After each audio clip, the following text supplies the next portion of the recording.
Hello प्यारे बच्चों और मेरे व्यूअर्स, आप सबको स्वतंत्रता दिवस की मेरी तरफ से हार्दिक शुभकामनाएं। जय भारत, जय हिंद। स्वतंत्रता दिवस 15 अगस्त को मनाया जाता है हर साल, ये तो आप सबको पता है।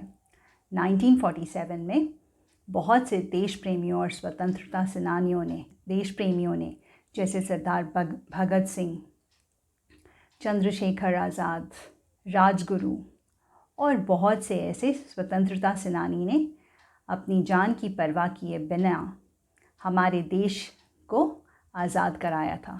वो देश जो 200 साल मुग़लों और अंग्रेज़ों ने राज्य किया। पर ये स्वतंत्रता सेनानियों की कुर्बानी की वजह से हमारे देश को आज़ादी मिली। इस साल मुहिम चली है हर घर तिरंगा। आई एम श्योर तुम सब बच्चों ने अपने घरों में तिरंगा फहराने का निर्णय लिया होगा और लेना भी चाहिए, क्योंकि वो हमारा हक है। तो अपने अपने घरों में तिरंगा ज़रूर फहराएं। हर साल स्कूल में भी जाके, और इस साल भी पक्का स्कूल में जाकर आप तिरंगा लहराओगे और साथ साथ में राष्ट्रगान और बहुत से देशभक्ति के गीत गाए जाएंगे और साथ में बहुत सारे नाटक भी होंगे। लड्डू कहाँ से आया? लड्डू स्नैक्स में मिलते हैं खाने को। हमें हमारे स्कूल में 15 अगस्त को लड्डू मिलते थे तिरंगा फहराने के बाद। तो बच्चों, आज मैं तुम्हें 1947 में किस तरह से लोगों ने लड़ के स्वतंत्रता पाई वो नहीं बताऊंगी, क्योंकि वो सब तुम लोगों ने बहुत सारी पिक्चर्स में देखी होंगे, हिस्ट्री में पढ़ा होगा। मैं तुम्हें आज एक अलग कहानी बताऊंगी। वो कहानी जो रघु की है, जो एक छोटा सा बच्चा है 12 साल का। और बच्चे स्वतंत्रता के बारे में और स्वतंत्रता को कैसे लेते हैं, ये कहानी में वो बताया जाएगा। आज़ादी के बारे में छोटे छोटे बच्चे क्या सोचते हैं और कैसे सोचते हैं, ये बताऊंगी मैं तुम्हें। ये कहानी ध्यान से सुनिएगा और गौर भी फरमाइएगा। तो बच्चों, 15 अगस्त का दिन था और रघु अपने सफ़ेद कुर्ते पजामे में तैयार होकर, अपने तिरंगे का बैज लगा के पूरी तरह से तैयार होके स्कूल जाने के लिए तैयार हो गया। थोड़ी देर में वो स्कूल पहुंच गया। स्कूल में पहुंच के सब लोगों ने मिलकर तिरंगा फहराया, राष्ट्रगान गाया। उसके बाद स्कूल में बहुत सारे प्रोग्राम्स हुए। कुछ लोगों ने स्किट्स किए, प्लेज़ किए, गाना गाया, देशभक्ति के गानों में नृत्य किया और बहुत सारी चीज़ें हुई। और ऐसे ही वो दिन पार हो गया और फिर आया स्नैक्स टाइम, और रघु ने अपना स्नैक्स लिया, मतलब जलपान लिया। टंग टंग बेल बज गई और स्कूल की हो गई छुट्टी और सब बच्चे अपने अपने घर की तरफ चल पड़े। उस दिन रघु के पिताजी उसे स्कूल से पिकअप करने गए, क्योंकि वो चाहते थे कि बाज़ार में जो रौनक लगती है स्वतंत्रता दिवस वाले दिन, वो अपने बच्चे को दिखाए। तो रघु के पिता उसे पिकअप करने के लिए पहुंच गए और उन्होंने गेट से उसे लिया और घर की तरफ बढ़े। रास्ते में रघु ने बहुत सारी ऐसी चीज़ें देखी जो वो सोच में पड़ गया। शायद आप लोगों में से कुछ बच्चों ने भी वो चीज़ें देखी होंगी और कुछ बच्चों ने शायद नहीं देखी होगी, क्योंकि बड़े बड़े शहरों में ये ऐसी चीज़ें शायद देखने को नहीं मिलती हैं।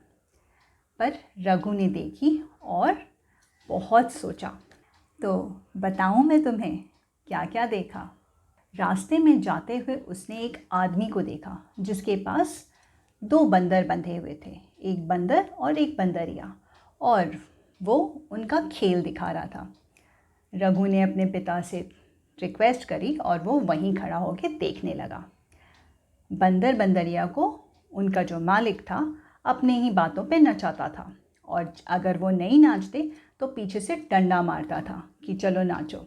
और जैसे ही बंदर बंदरिया नाचते थे, सब आसपास खड़े हुए लोग खुश होते थे और पैसे फेंकते थे। और ये बंदा उनके पैसे बटोरता था। रघु को बंदर बंदरिया का खेल देख के मज़ा तो बहुत आया और फिर वो थोड़ी देर में आगे बढ़ गया। आगे बढ़ते बढ़ते उसने रास्ते में एक जगह एक और बंदा बैठा देखा। पता है उसके पास क्या था? उसके पास था तोता। तोता जो बेचारा पिंजरे में बंद था। दुख की बात है कि तोते को पिंजरे में बंद करके रखा हुआ था उस बंदे ने, और पिंजरे के बगल में उसने कुछ कार्ड्स रखे हुए थे। और जैसे ही इस बंदे के पास कोई ग्राहक आता, वो तोते का पिंजरा खोलता, तोते को पिंजरे से बाहर लाता और उससे कहता कि उन कार्ड्स में से एक कार्ड सिलेक्ट करने के लिए। तोता वो एक कार्ड उठाता और फिर ये इंसान वापस तोते को पिंजरे में बंद कर देता। ये देखकर रघु थोड़ा परेशान सा हो गया, पर उसने अपने पिता से कुछ भी नहीं कहा और आगे चल पड़ा। फिर थोड़ी दूर आगे पहुंच के अपने घर के पास जब पहुंचा तो उसने देखा कि उसके पड़ोसी वाले अंकल जो हैं अपने पॉपी मतलब उनका पेट डॉग को के गले में चेन बांध के उसे घुमाने के लिए ले जा रहे हैं। वो जो पॉपी था वो इधर उधर भागना चाह रहा था। क्योंकि उसके गले में वो चेन बंधी थी इसलिए वो इधर उधर भाग नहीं पा रहा था। रघु को देखकर गुस्सा भी चढ़ रहा था कि वो बेचारा पॉपी तो अपना खेलने की कोशिश कर रहा है, पर क्योंकि उसके गले में चेन बंधी हुई है तो वो जा नहीं पा रहा। ये सब देख के वो थोड़ा सा उदास हो गया।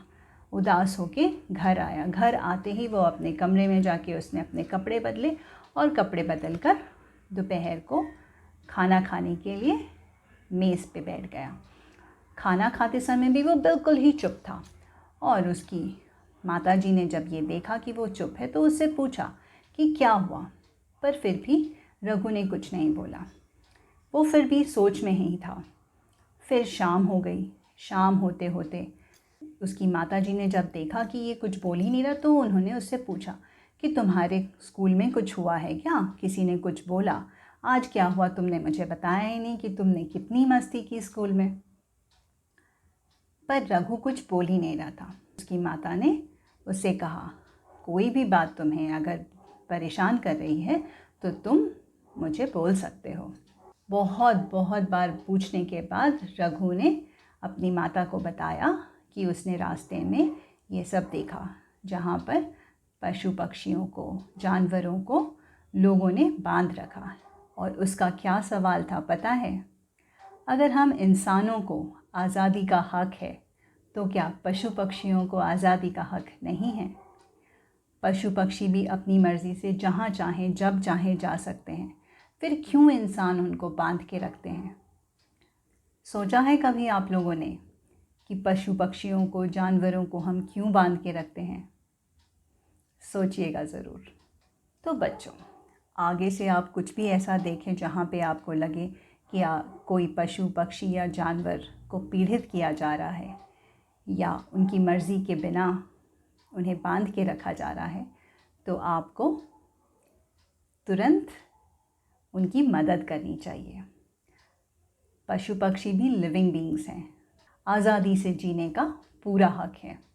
आशा करती हूँ आप लोगों को ये कहानी पसंद आई होगी।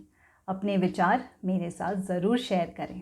नीचे दिए डिस्क्रिप्शन बॉक्स में मेरा मेल आईडी है, तो आप मुझे मेल कर सकते हैं। और जाने से पहले एक बार फिर से जय भारत, जय हिंद।